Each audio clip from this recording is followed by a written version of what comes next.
연수구가 제일 비쌉니다. 근데 비싼 것 중에서도 그것은 바로 분양가 때문입니다. 그래서 분양가는 하지만 또 여기서 오라고 할 수도 있는 것은 최근에 네, 소장님. 네, 안녕하세요. 단도직입적으로 여쭤보겠습니다. 네. 인천 부동산 시장의 바로미터는 송도다. 네, 옵니다. 네, 인천이 총 8개 구로 구성이 되어 있는데요. 8개 구 중에서 연수구가 제일 비쌉니다. 근데 비싼 것 중에서도 동별로 나눠보게 되면 송도가 가장 높거든요. 실질적으로 연수구에서 송도 시세를 빼면은 연수구라는 지역은 일반적인 구밖에 되지 않습니다. 근데 송도 한 동이 추가되는 것만으로도 인천 위상이 전체적으로 올라갔고 연수구 자체가 올라갔거든요. 그만큼 송도는 인천에 있어서도 굉장히 중요하고 연수구 자체에서도 굉장히 유명합니다. 그래서 송도의 시세를 알아보는 것은 중요하고요.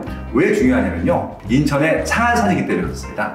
그래서 실질적으로 인천 부동산의 미래를 알기 위해서는요, 송도의 가격이 얼마까지 올라갔고 얼마까지 빠졌고 향후엔 또 어떻게 진행될지를 반드시 봐야 되고요.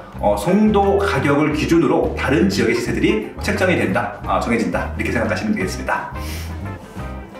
네, 소장님, 두 번째 질문 드리겠습니다. 네. 최근 이제 부동산 시장을 흔히 조정기라고 부르잖아요. 하락기라고 말씀하시는 분들도 있고요. 지금 같은 부동산 조정기에도 충분히 수익을 내는 부동산 투자가 가능하다.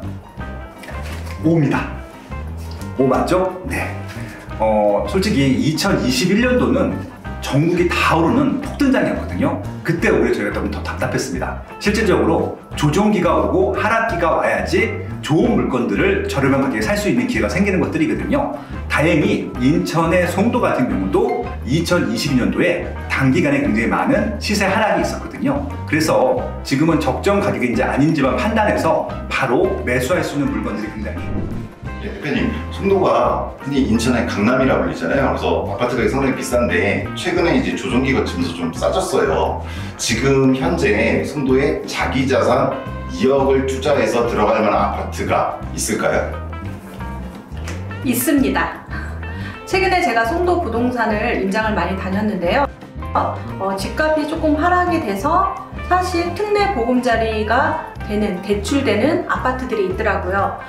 특례 보금자리 같은 경우는 최대 5억까지 가능한데 그것을 역산했을 때 5억까지 최대 내는데 DSR하고 DTI가 맞아야 되지만 그거에 해당되는 아파트들이 상당히 많이 거래되고 있더라고요. 그리고 최근에 입주하는 아파트 중에서 분양권처럼 거래가 되면서 입주까지 하면서 사실상 2억을 가지고 송도 부동산에 투자할 수 있습니다.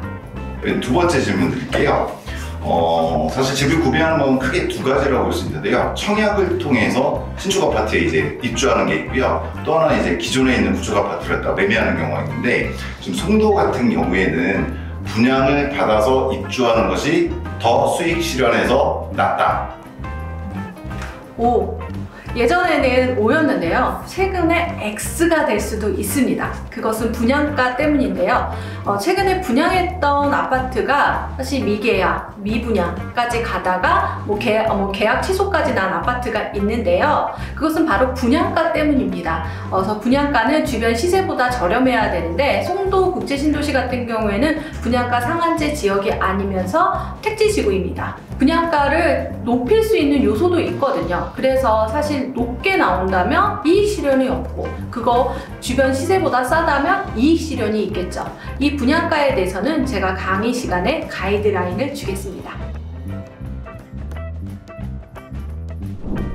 네, 대표님, 지금 금리가 계속 올랐었고요. 앞으로도 네. 기준금리가 한 차례 내지 최고 두 차례 정도 오를 걸로 예상들을 하고 있잖아요. 네. 그럼 이제 대출 받는데 이제 가장 큰 문제가 금리를 어떻게 대출을 받을 것인가인데, 흔히 이제 고정금리, 변동금리 두 가지가 있는데, 지금 같은 금리 인상기에는 고정금리 대출을 받는 것이 훨씬 더 낫다.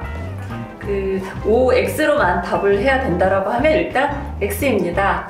왜 그러냐면 지금 말씀하신 대로 기준금리가 한 차례 내진 두 차례 인상이 예고가 되어 있지만 거의 정점에 다다랐다고 보고 있는 분들이 많습니다. 그렇기 때문에 그 시기만 지나면 다시 금리는 떨어질 것으로, 물론 이제 기간이 좀 필요하겠지만 우리 주택담보대출은 보통 만기가 35년, 40년 막 이렇게 사용을 하기 때문에 장기적으로 본다라고 하면 금리는 떨어질 것이 맞기 때문에 또 변동금리를 찾기도 합니다.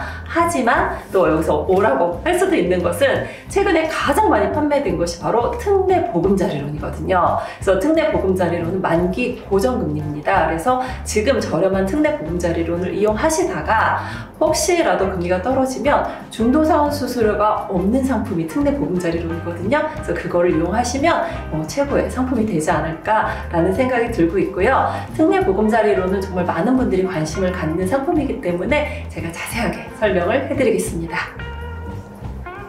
네, 대표님 두 번째 질문입니다. 네. 보통 이제 대출 받으려고 할 때 많은 분들이 주거래은행 혹은 1금융권을 우선적으로 생각을 하잖아요. 왜냐하면 이제 2금융권에 이쪽으로 가게 되면 금리가 너무 높아진다 이런 생각들이 많으시거든요.